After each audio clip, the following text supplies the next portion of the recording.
Hello and welcome to Master Gardening. I'm your host, Bud Qualk, and today we're at Wurth Farms. We're going to learn everything there is to know about seed starting, planting up, and getting plants ready for sale.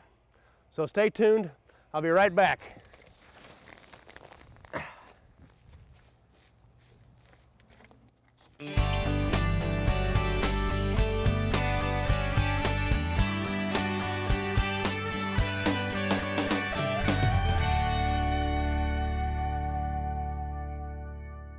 Okay, we're here at the seed starting house with Steve Wurth, and we're going to learn everything there is to know about starting seeds today. This is one of my favorite times of the year.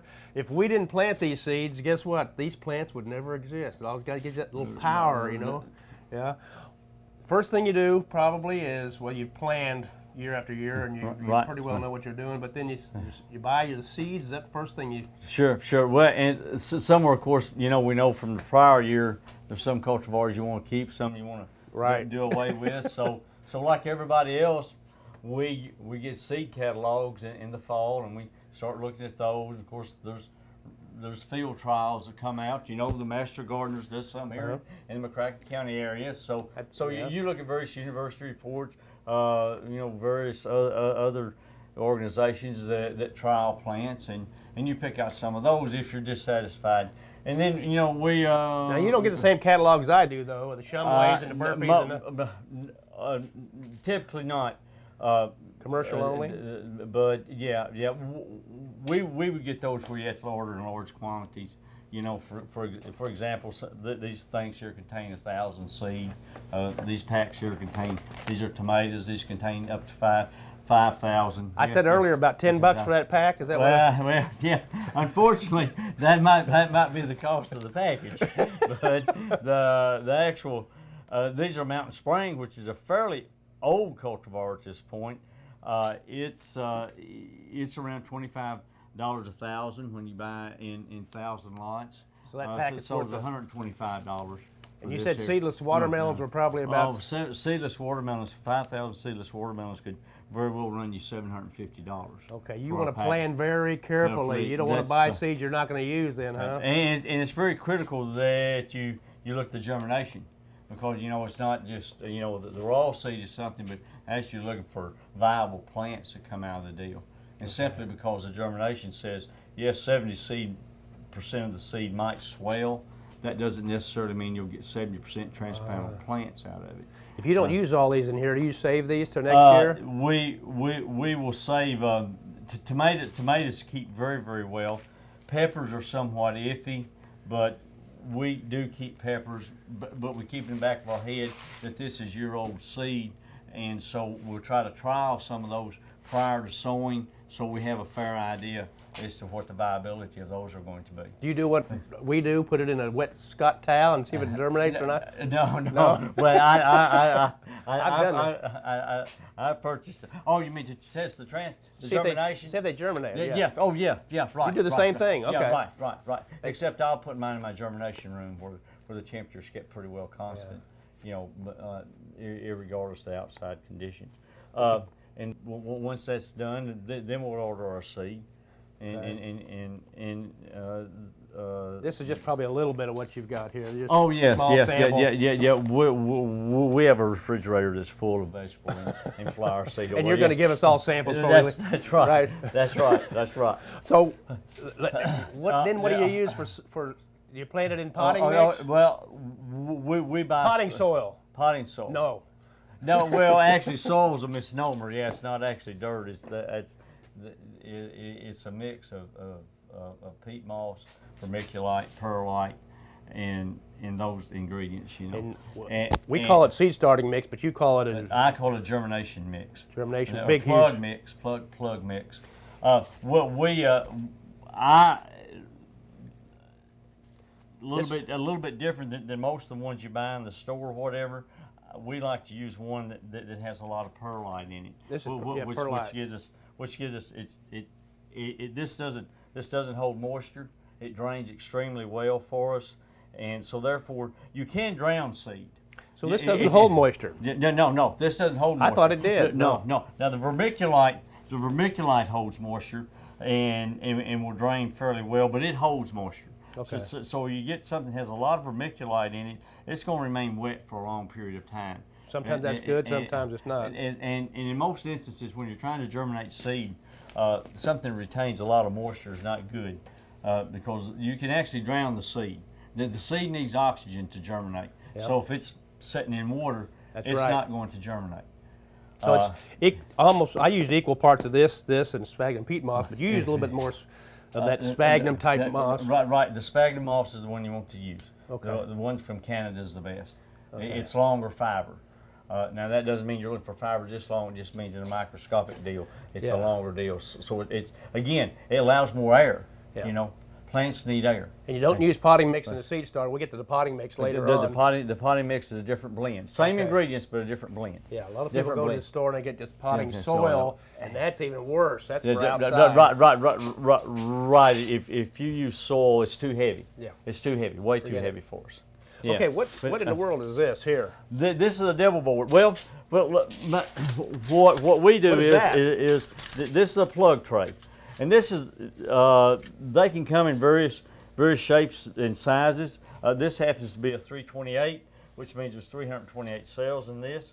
12 by I forget the exact number there, 12 by 28 perhaps.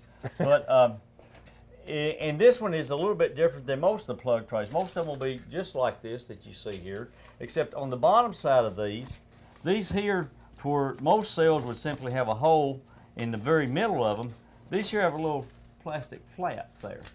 And that little plastic flap goes back and forth like that. Now the reason for this is we have a machine that requires this type of thing. We're going to look at that a little bit later on. A little bit later on, yeah, okay. So remember that, Dan. Yeah. We'll get to this one and we'll get to the other. Okay. So we got this little plastic flap. We've got this special plug tray, and because we're going to we've used all this, we bought all this expensive seed. We want to singulate them, and we want to, and for their new home, this thing here is in a V shape.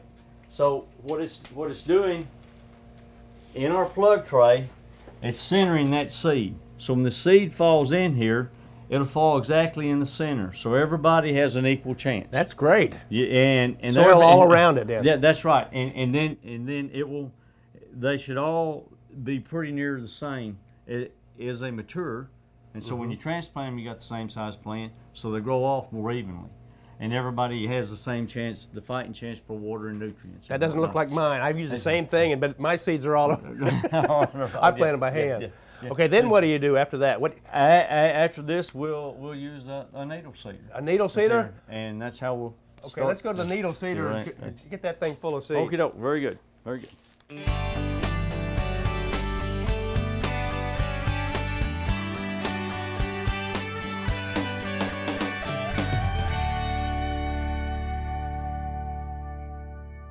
Steve, this machine's called what again? What's the name of this? This is a Blackmore needle seeder. Ah, how old is it?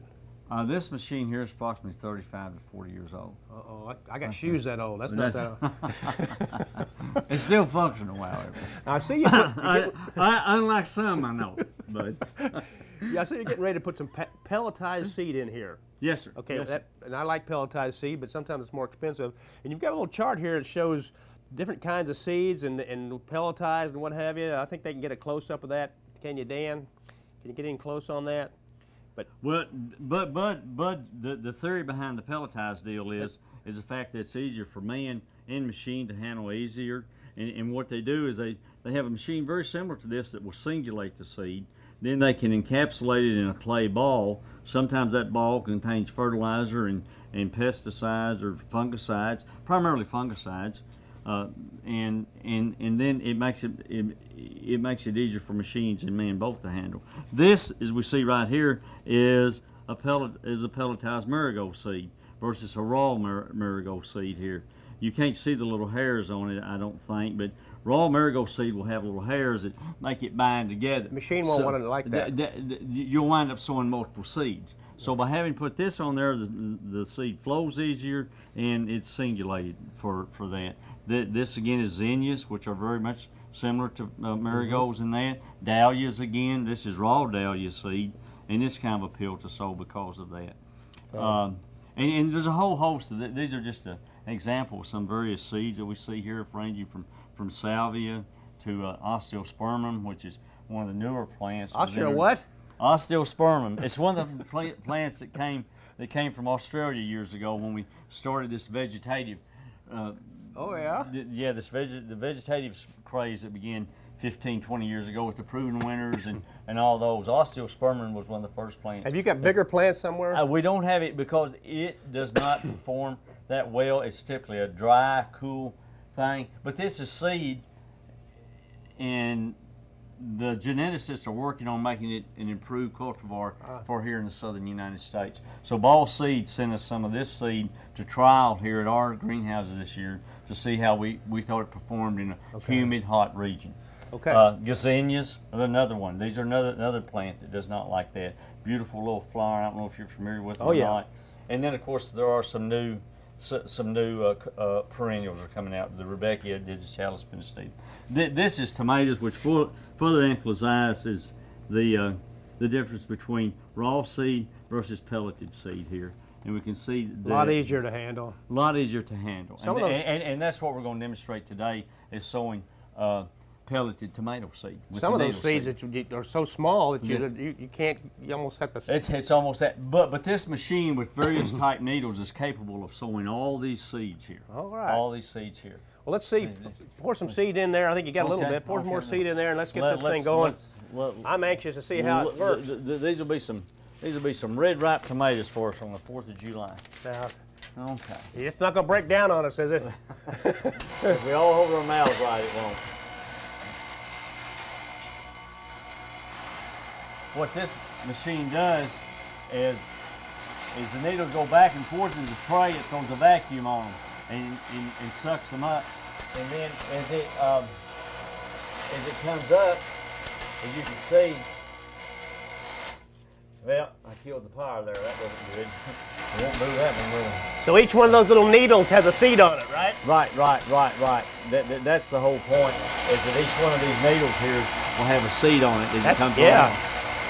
And then it'll drop it right down in the perfect hole here. That's right. Then it drops it down and centers it in there like it was trying to do before. And also, in order to clear the seed, it shoots a burst of air at the bottom, which blows the seed out just very gently. And that will, we can typically sow up to 300 trays a day of this. Somewhere in the neighborhood of 90 to 100,000 seeds can be sold with this. 100,000 seeds a day. 100,000 seeds a day. You don't give it much rest, then. No, it keeps on working. It keeps on working. It's also variable in speed, and I think the faster the better, right? Right. And some seeds you want to go slow with, but this type of seed you can do fairly fast. And there again, that's the beauty of the pelletization, is you're able to sow it fairly quickly. Okay, you got the seed in there. Now what's next after that? After this comes out, well, then we're going to cover it with a fine coverage of vermiculite. We want something to hold moisture now. The tomato seed on the very surface. On the very surface, and then we'll water it in and put it in the germination chamber. Now you do the vermiculite by hand? Yeah. There are machines that do that, but we're not that large scale. And it's pretty quick putting that on there. And It's just It's not critical that it be exactly the same depth. I mean, and some seed doesn't really want a bunch of. That's correct. Most of your annual flowers do not require covering. Your petunias, your vinca, your salvia, your impatiens. All those. You don't even have to cover them. No. Okay. They actually require light to germinate. Is lettuce one of those that requires light too? Lettuce is most likely germinate anywhere. Or you don't want it to. Shallow. So all those you named require light. So if you cover them up, you're going to get less germination. You most probably will hurt your germination in some way, shape, or fashion. Yeah. Okay. So then what? After you get it covered with vermiculite, then what? Where does it go then? After the plants are covered with vermiculite, we'll water them in, and then we place them in the germination chamber, which is a small room that's really well insulated, and it's lighted by fluorescent light bulbs, which give us enough heat to maintain 80 degrees soil temperature. I want to look at that. Yeah, okay. That little, what is it called, germination chamber? It's called a germination chamber. Yes, I like that. Sounds like a good name. Okay. Let's head over there next. Okay, doke.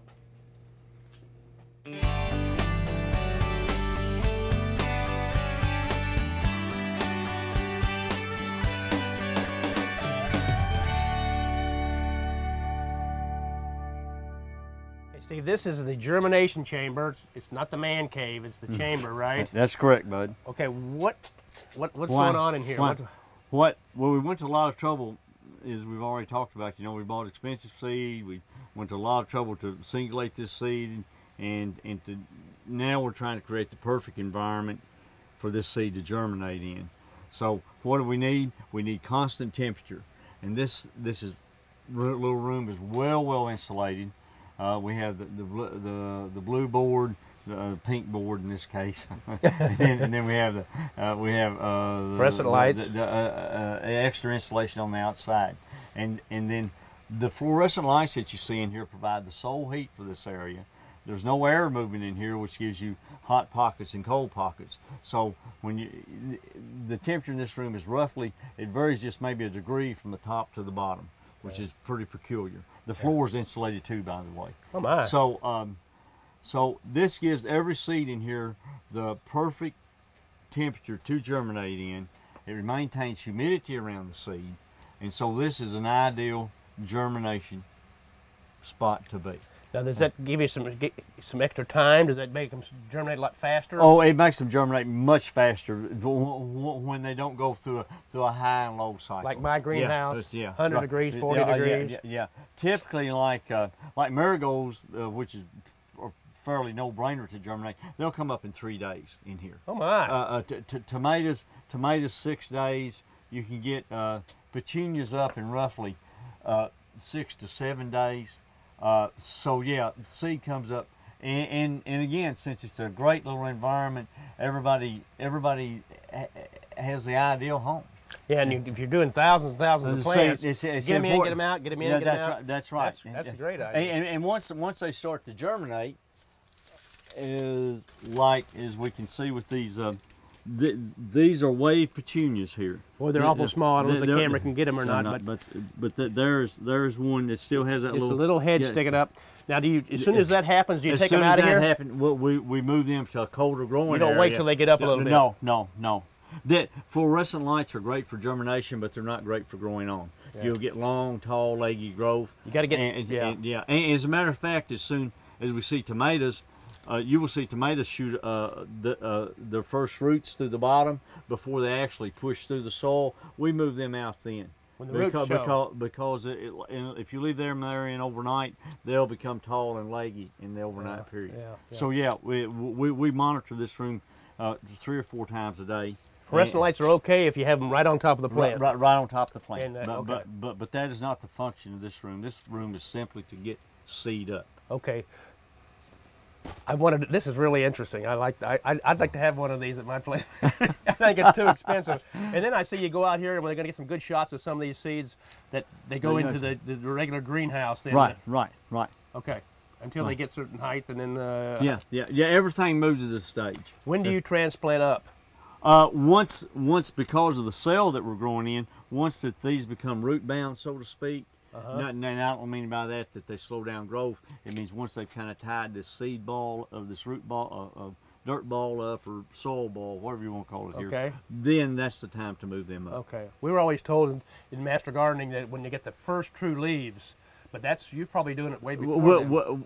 No, we're doing it way after that, bud. Okay. The first set of leaves are just the leaves that were in the seed itself. They may look like anything, and then the first real seeds. The second set is the real ones. Right. The cotyledons are your first leaves that come up.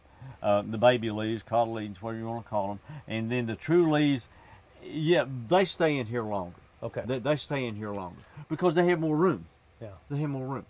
And now you've got a machine that will transplant these. I want to see that baby run here in just a minute. Let's go over to is that greenhouse 3? Yeah, number 3. Number 3. Go to number 3. Dan, we're going to number 3 next.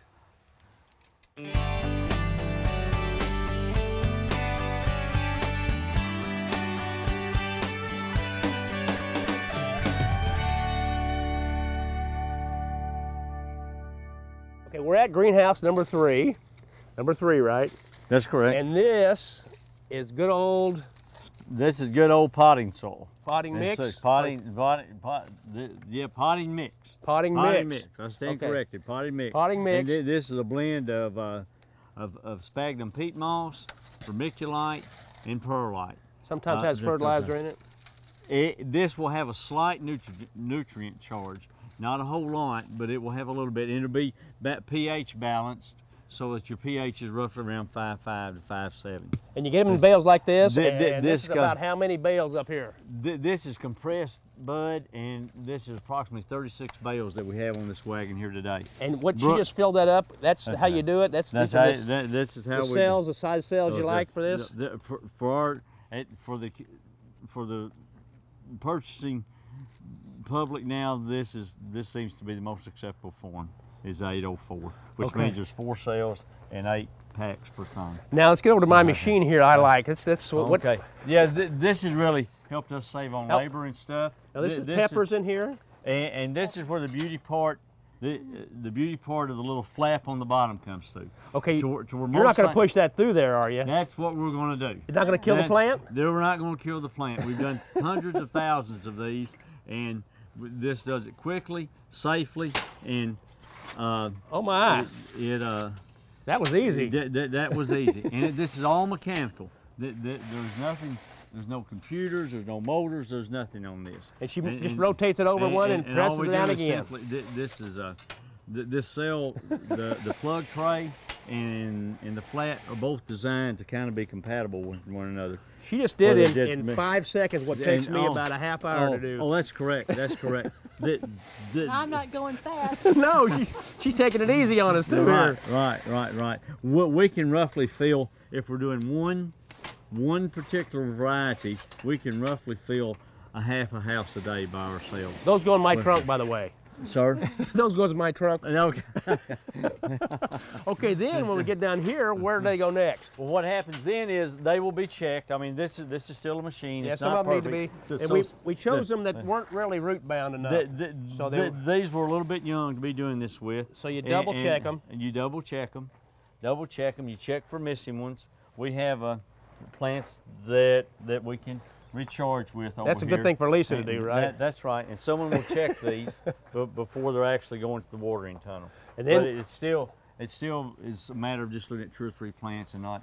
And this is interesting too. This is a watering deal over here. This is our watering. You don't just do them by hand. We don't do them by hand. And now, again, that is to ensure that everything gets watered evenly. Now, these are seed? These are the ones you did by seed, right? Yes. But these are vegetative cuttings that come in. You buy these like this? We buy these. We purchase these, and we purchase these for a couple of different reasons. One thing is they can be cultivars that are extremely difficult to germinate or do not have seeds to them, or they do not come true from seed every time. These are from cuttings. These are from cuttings. Asexual propagation. Asexual propagation. Seeds are sexual propagation. Because that means there was a flower involved. Cuttings asexual. Asexual, that's correct. Okay, I don't know if we're allowed to say that on TV or not. Okay, let's watch this watering. And this is our watering tunnel. This is a homemade affair. Can you get that, guys? You got it? Yeah. It's going the wrong direction. There it goes. It's something. Can you get inside there, Dan? Thank heavens Dan's 7'2". I'll be darned. That's all the water it needs right there. The smallest plants are and the schools are a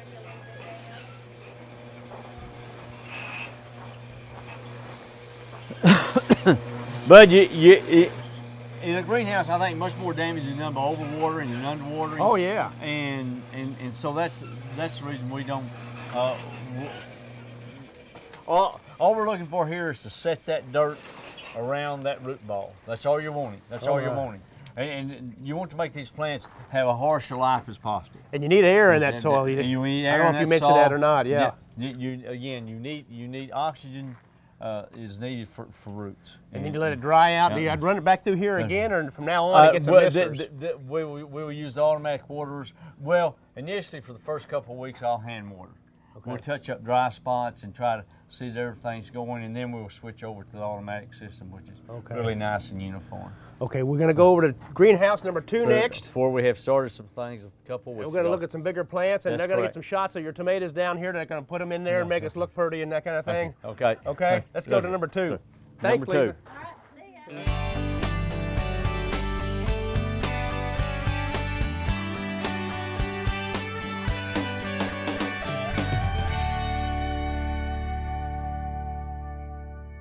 Okay, we're at greenhouse number 2, and you've got how many greenhouses? We have roughly 15. We have 15. That's a lot of work, isn't it? It Just walking from one to... It can be. Yeah, it turns out to be a lot of miles. It's fine. Okay, number 2, you have a lot of cuttings. These are Plants. primarily cuttings Roots? that have come in, a root stock. These are perennials here that we see. These are stilbes, gaillardia. Asparagus over there. That's... Some asparagus, leucanthemums. These are spikes, you know, which a lot of people use for the center part of their flower arrangements. It's an old standard. Called a line arrangement. Line arrangement. That's correct. Adds height to Yeah. things. These are a new thing that's come along. Well, the plants are not new, but the fact that they're becoming more and more of a gardening item are succulents. I was going to say, yeah. We see those used more and more, and of course they're pretty much low maintenance. Drought hardy, which we have a lot of that lately. so if you go on vacation, you know, you've still got a decent looking container. Now you get cuttings of those too? They come in as cuttings, yes. Okay. Yes. So the cuttings you buy, and they come They come in those little containers that we saw over there. Okay, the same type of packs. Number 2, same kind of deal. These have been transplanted for a while, obviously. And most of them haven't been grown from seed. They've been grown from cuttings at someplace else, like Proven Winners or Walters. That's right. A lot of them come from the, the companies are here in the United States, but a lot of them are produced offshore. And you just transplant them into these pots, and this is the pot they're going to stay in probably till sale? These are the pots they will stay in until selling We time. saw a little bit That's over there correct. with Lisa and Brooke earlier in number 3. Again, these are different kind of ivies that add texture to our color bowls. Here are some, instead of spikes, we have some of the ornamental grasses. This is the new one called Strawberry Fireworks that came out. It's a pennisetum that come out. Strobilanthus, elephant ears. Elephant ears are a big deal. Those are the black ones, purple or whatever they call them. Those are the dark leaf ones, that's correct. Now these plants, this is February, so these plants will be ready for sale in about when? These plants will be ready for sale the middle of April, 1st of May. They'll be 3 or 4 times as big as they are now? Oh yeah, they'll be much bigger. Now you're fertilizing these now? They have just started, the roots are just starting to get to the edge of the container, so we will start adding fertilizer to them now. Okay, now these are the hanging pots, and I wanted to talk about them. You just take these and put 3 or 4 plants in there mostly. Sometimes you mix them, but that... And it depends. It depends on what their function is. These are some mixed pots we see here. These have some of the vegetative verbenas. And the reason for the vegetative verbenas is they're powdery mildew resistant, which most verbenas are pretty prone to. Okay. So that gives you a texture in a different bloom structure with petunias. I wanted to get those. I appreciate it. We had a full day today, and I'm sure we can come back and get another show or two. But I want to thank you. Well, thank you. And thank Lisa and Brooke for me for helping us out. Correct. I learned a bunch of stuff today. Well, great, wonderful. Master Gardening. Until next time, good gardening.